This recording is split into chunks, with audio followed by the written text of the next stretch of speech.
السلام عليكم ورحمة الله وبركاته. حياكم الله. الحمد لله والصلاة والسلام على رسول الله وعلى آله وصحبه ومن والاه.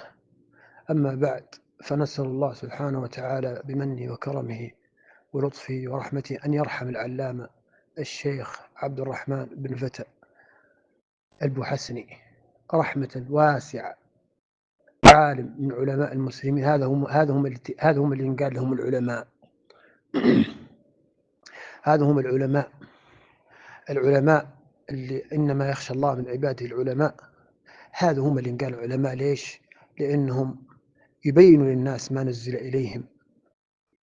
إذا أخذ الله ميثاق الذين أوتوا الكتاب لتبيننه للناس، لكن هذا الصنف الثاني اللي فنبذوه وراء ظهورهم واشتروا به ثمنا قليلا، ذوك أهل البدع، ذوك علماء أهل البدع واليهود والنصارى. لكن علماء المسلمين أهل السنة مثل عبد الرحمن بن فتى رحمة الله عليه، هذا هو اللي قال لهم العلماء، وهذا هم اللي يتقرب إلى الله بالترحم عليهم والاستغفار لهم، وأن الله سبحانه وتعالى يحسن مثواهم ويغفر له. اللي يبقى يشوف العلماء الحقين، هذا الرجل نحسبه والله حسيبه، ومن على شاكلته موجودين الحمد لله في كل مكان وفي كل زمان. فالله سبحانه وتعالى إن الله سبحانه وتعالى يقبض هذا، إن الله لا يقبض هذا العلم، يعني لا ينزع هذا العلم من الناس بعد أن أطاعهم، ولكن يقبض هذا العلم في قبض العلماء. حتى إذا لم يبقى عالم اتخذ الناس رؤوسا جهالا فسئلوا فأفتوا بغير علم فضلوا وضلوا. هذا هو. نسأل الله سبحانه وتعالى أن يغفر له ويرحمه. نسأل الله سبحانه وتعالى أن يأجرنا في مصيبتنا ويخلفنا خيرا منها. والحمد لله الأمة الإسلامية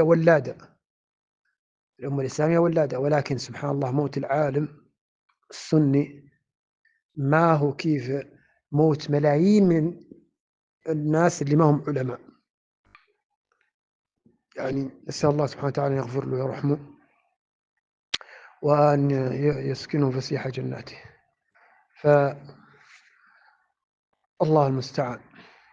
إن القلب لا يحزن، العين تدمع، وإن على فراقه لمحزونون.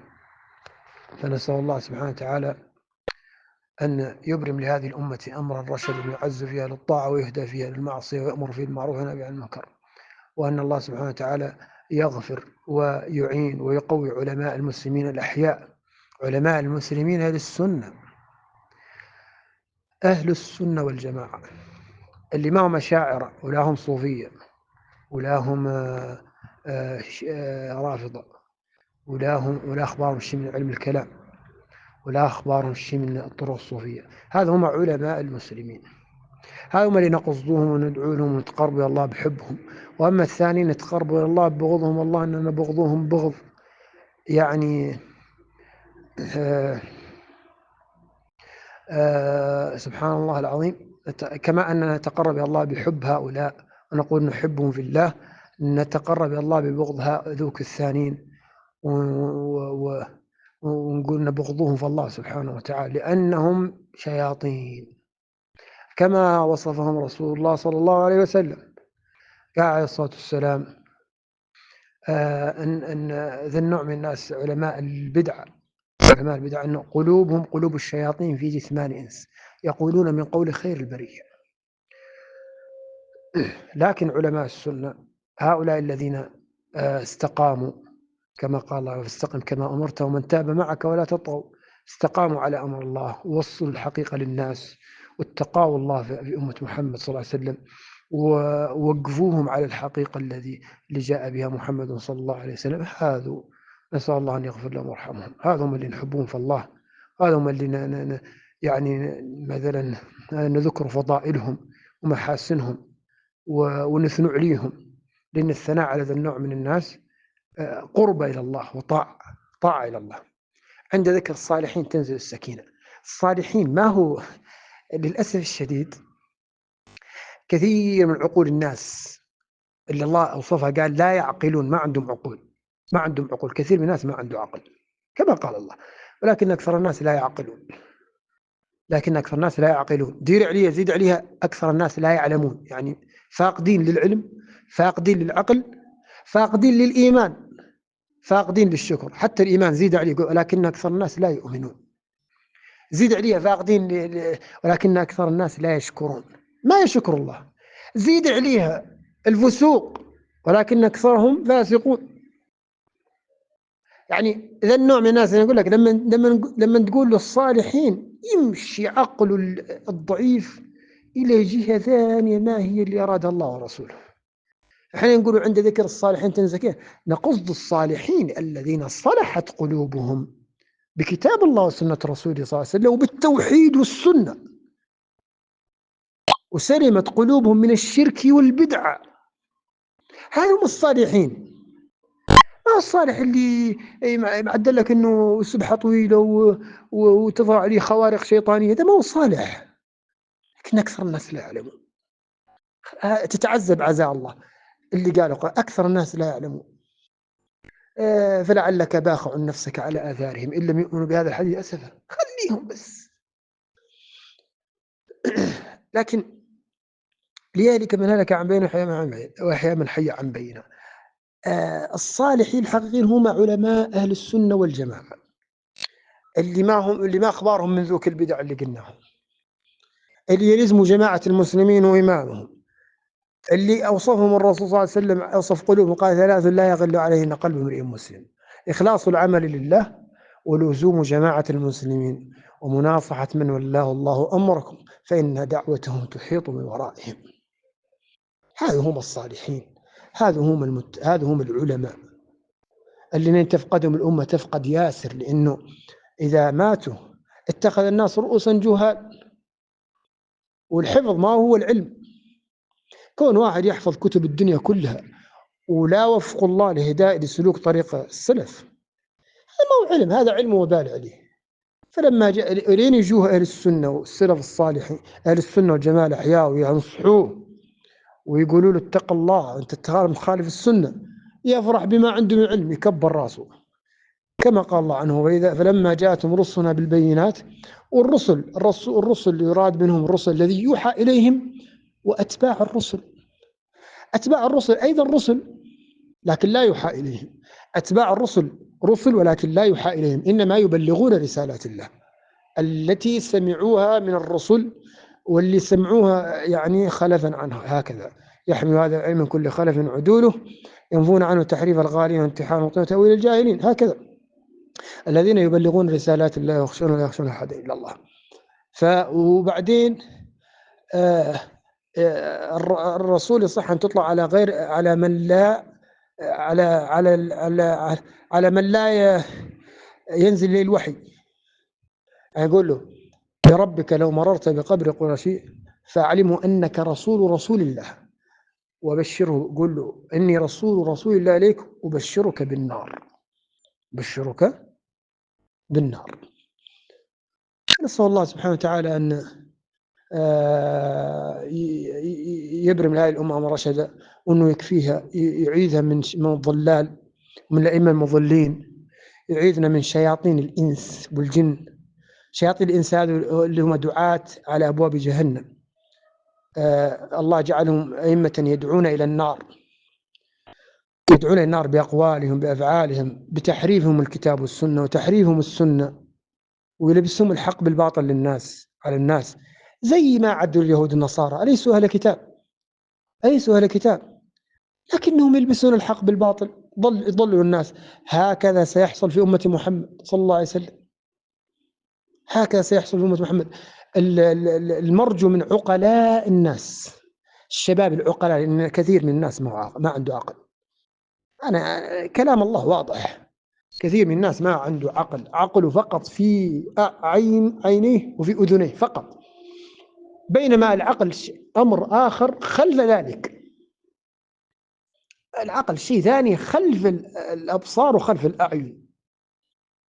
فالنصيحة للشباب وللمسلمين العقلاء، الناس العقلاء، أنهم يجتهدوا في طلب الدين، طلب معرفة الدين الصحيح، التوحيد والسنة، والعمل بها ونشرها بين الناس، والتحذير من الشرك والبدع، لأن الشرك والبدع هي اللي بريد الكفر، أعوذ بالله، هي الكفر بعينه، نسأل الله العافية والسلام. يعني لماذا؟ لأنها نقض شهادة ركن الإسلام الأول اللي هو شهادة لا إله إلا الله وأن محمد رسول الله. بني الإسلام على 5: شهادة لا إله إلا الله وأن محمد رسول الله. الشرك ينقض لا إله إلا الله، والبدعة تنقض أن محمد رسول الله. أنت لو أنك تصدق حقيقة أن محمد رسول الله ما تدخل في البدع، ما تعود أشعري، ما تعود متبع أبي الحسن الأشعري، ما تعود متبع الطرق الصوفية. من جابها؟ كثير الطرق، من جابها ومسمي على من أسسها. أنت مأمور باتباع محمد صلى الله عليه وسلم، ما لك مأمور باتباع القادري ولا التيجاني ولا الفاضلي ولا البكائي ولا المختاري ولا القضفي. ما لك مأمور باتباع هذا الناس، مأمور باتباع محمد صلى الله عليه وسلم. ما معنى محمد رسول الله؟ طاعته فيما أمر، وتصديقه فيما أخبر، واجتناب ما نهى عنه وزجر، وأن لا يعبد الله إلا بما شرع محمد صلى الله عليه وسلم. ما تعبد الله ما شرع الجيلاني، ما شرع محمد الأغضف، ما شرع المختار كنتي، ما شرع محمد فاضل. ما تعبد الله بهذا بشريعة هؤلاء الناس، لا، تعبد الله بشريعة محمد صلى الله عليه وسلم. فهذه ليش نركزوا على الشرك والبدع؟ لأنها تنقض الركن الأول لأركان الإسلام. وإذا انتقض الركن الأول لأركان الإسلام اللي هو قاع مخلة الأخبار، واللي هو من أساسه خلق الله الخلق كله، خلق الله الكون وخلق الله الجنة والنار من أجل أن يعبدوه ولا يشركوا به شيئا، وما خلقت الجن والإنس إلا ليعبدون. ما تلازمها الصلاة ولا، لأنه شوف من شروط الصلاة الشرط الأول الإسلام. الآن الكفار من المشركين مرتدين من أمة الإسلام، والكفار الأصليين اللي هو اليهود والنصارى والمجوس ما يطالبون بالصلاة. ليش؟ لأنهم كفار. لكن يوم القيامة يؤاخذون بها، يؤاخذون بها. قالوا ما سلككم في سقر؟ قالوا لم نكن من المصلين ولم نكن نطعم المسكين وكنا نخوض مع الخائضين وكنا نكذب يوم الدين حتى أتانا اليقين فما تنفعهم شفاعة الشافعين. الشفاعة ما تنفع الكافر، وإذاك شوف قال ما تنفعهم شفاعة الشافعين. اللي ما يصلي قاع كافر، اللي ما يصلي مرة كافر، واللي يصلي صلوات قدام الناس ومر الناس إذا فات الصلاة ما يصلي، ده منافق، وهذا من الدرك الأسفل النار. اللي يضيع الصلاة في وقتها يا غير ما يخرج اليوم إلا هو وصلي الصلوات ال5، هذا هو اللي تحت مشيئة الله، هذا على وعيد شديد. إن شاء عذبه الله سبحانه وتعالى ثم أخرجه من النار عشان يصلي، لكن شنو ذنبه؟ أنه يضيع الصلاة. فويل للمصلين الذين هم عن صلاتهم ساهون الذين هم يراءون من الماعون، يعني يضيع أوقاتها، يجمع لك الصلاة، يأخر لك الصلاة، يصلي صلاة في وقتها وصلاتين 3 يأخرها زي كذا. هذا هو اللي تحت مشيئة الله. أما اللي يصلي قدام الناس في المسجد ثم لين تفوت وأثقل الصلاة على المنافقين صلاة الفجر وصلاة العشاء، ثم صلاة الفجر لين تفوته ما يصلي وراء الناس، صلاة العشاء لين تفوته ما يصلي وراء الناس، لكن لما يجي قدام الناس المغرب والعصر والظهر يصلي قدام الناس، يراؤون الناس. وإذا قاموا إلى الصلاة قاموا كسالى يراؤون الناس لا يذكرون الله إلا قليلا. هذا هو لأن يموت على ذي الحالة، هذا خالد مخلد في النار في الدرك الأسفل من النار. هذا من المنافقين، النفاق الأكبر مولي. ليش؟ إنه يرائي بالإسلام. أما اللي ما يصلي نهائيا لا قدام الناس ولا وراء الناس هذا كافر، هذا هو الكافر. أما اللي يصلي قدام الناس ويصلي وراء الناس هذا هو اللي